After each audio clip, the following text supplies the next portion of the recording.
Hello, everybody. Thank you very much, Grace, for the invitation. It's my pleasure and my privilege to be out here speaking at this conference.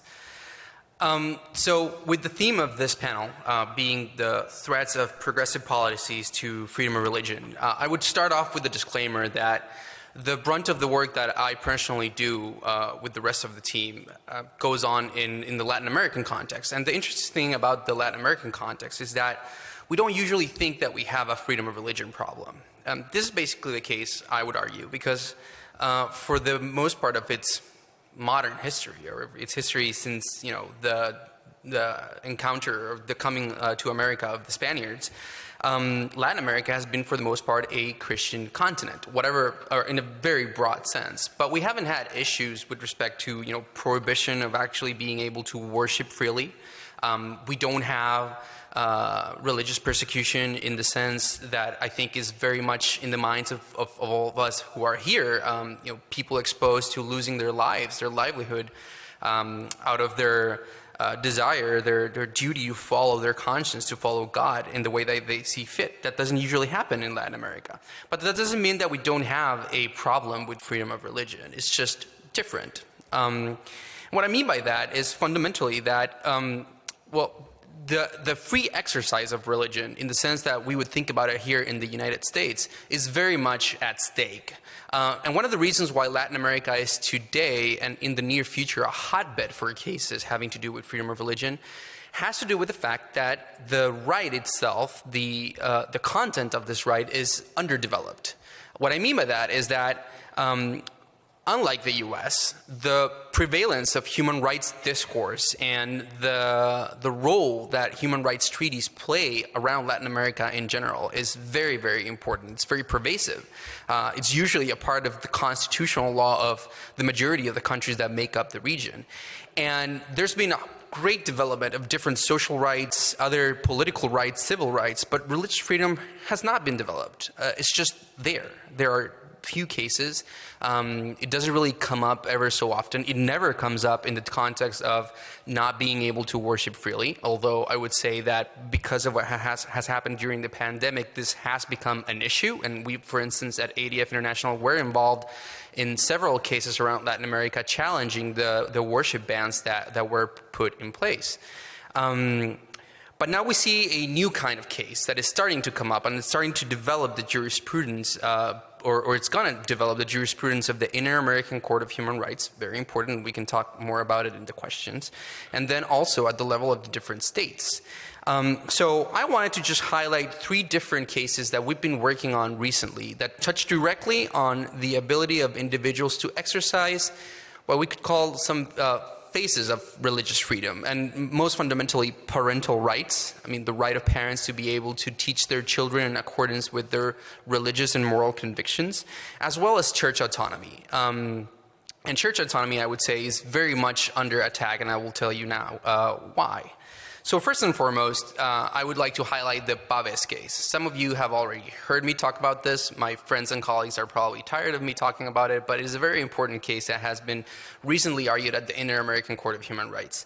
Fundamentally, Miss Sandra Paves, was a Catholic religion teacher in a school in San Bernardo, Chile.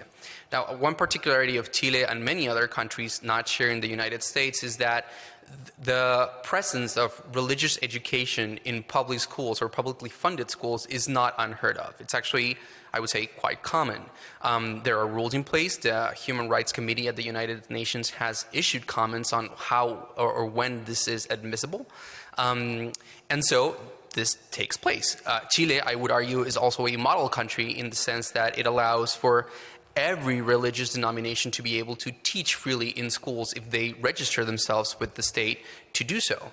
So Ms. Paves was a Catholic religion teacher in this school, and she taught that class for many, many years, over 20 years, until 2007, when the Diocese of San Bernardo learned that she was involved in a same-sex relationship.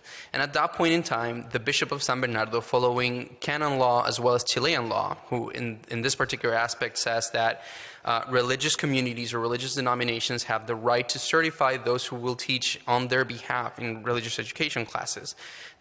spoke to Ms. Paves and told her, we can no longer certify you as morally suitable to teach on our behalf, on behalf of the Catholic Church, because of the way that you choose to conduct your life. And she sued the church. She took them to court. She lost all the way to the Supreme Court, but decided to then take this case to the Inter-American Court of Human Rights, suing the state of Chile, claiming that because of Chile's legislation, which is essentially the same as in many other countries, including Spain, and if I recall correctly, Austria, I think Italy, and many others that I don't recall right now, there was a human rights violation with respect to Ms. Paves. The commission, the Inter-American Commission on Human Rights, 7 members agreed with her. They decided that this was a discrimination case. It was not relevant to them at all, the fact that she was, in fact, a Catholic religious education teacher. It's a confessional class, not just a class about history of religion or different religions, but it's Catholic education proper. But they didn't see any relevance to that fact whatsoever. And so they decided, in their view, that there had been a human rights violation, and they're asking the Inter-American Court to condemn Chile.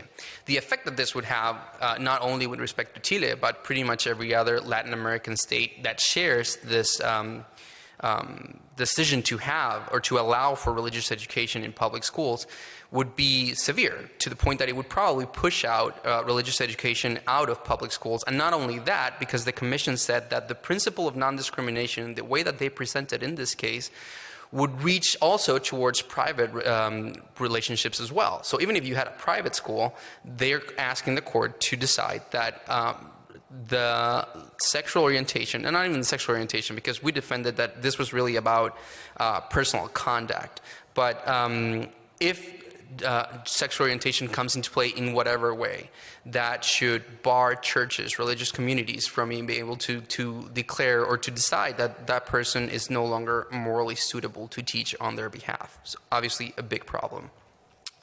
The second case, or the second thing that I would like to highlight, has to do with the push for comprehensive sexuality education around Latin America. And this is not only a Latin American issue, this is an issue, I would say, everywhere. But in Latin America, we're starting to feel it or see it a bit more. Case in point, actually this week, we are helping allies in Chile going to the Constitutional Court in Chile, challenging a newly passed legislation that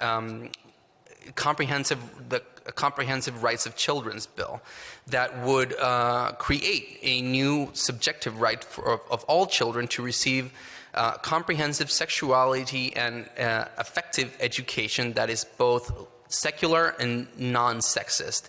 So they're forcing the idea that religious education has to be necessarily secular in the sense of not favoring or not taking into account religious beliefs. Obviously a huge issue, obviously I would say directly contrary to human rights and the letter of the law, in that all parents have a right to have their children educated in accordance with their moral and religious beliefs. Chile is not the only state where this is happening. This is being pushed, I would say, well, I know, in Belize, Brazil, Argentina, Peru, Colombia, and many other places.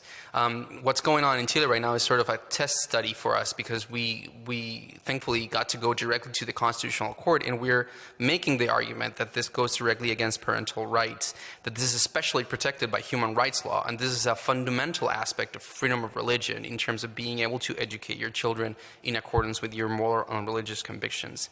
And finally, with the time that I have left, I would just wanted to highlight the case of the Diocese of Querétaro in Mexico. Now, there's two cases that are substantively the same here. And it involves having to do with progressive policies.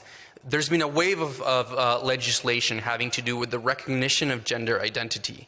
But not curiously, I think obviously this is by design, but instead of recognizing or introducing the idea of gender identity as a legal category, what has happened in Latin America is that you end up replacing sex with gender. So it's not synonymous. Everybody recognizes there's a difference. But now your gender identity has a bearing over your sex, your legal sex, which was not dissociated. I mean, up until 5 years ago, what your sex read in your birth certificate and your ID was, corresponding with the material reality of your own existence. This is no longer the case. So now gender identity, instead of having created a different marker that would read out your gender identity, we actually just replace sex with whatever it is that the individual wants to proclaim for himself or herself. What's the problem here?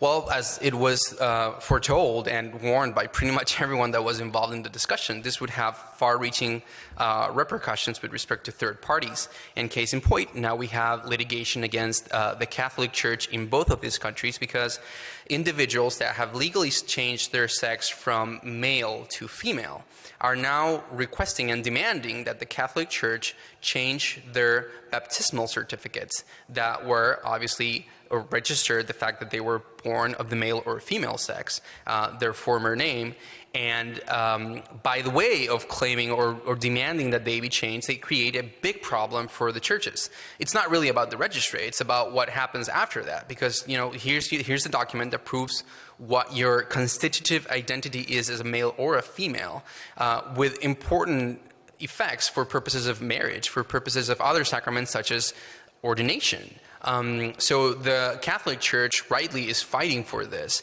but the idea of a truce in which we live and let live is obviously to some extent an illusion, and we see it quite clearly in a case like this one, in which there is a demand for full control of what you would say is the personal identity or persona that you have crafted for yourself and that you can impose on third parties, even with the force of the law. And we're seeing that today, and we at ADF International are helping out in all of these cases, fighting to preserve freedom of religion. So with that, I'll shut up and I'll just leave time for questions. Thank you very much. Thanks for watching the Heritage Foundation's YouTube channel. With more than 500,000 members, we are the nation's largest conservative research and education institution. We believe the principles and ideas of the American founding are worth conserving and renewing. Please help us further our mission by subscribing to this channel and sharing our videos with your family and friends.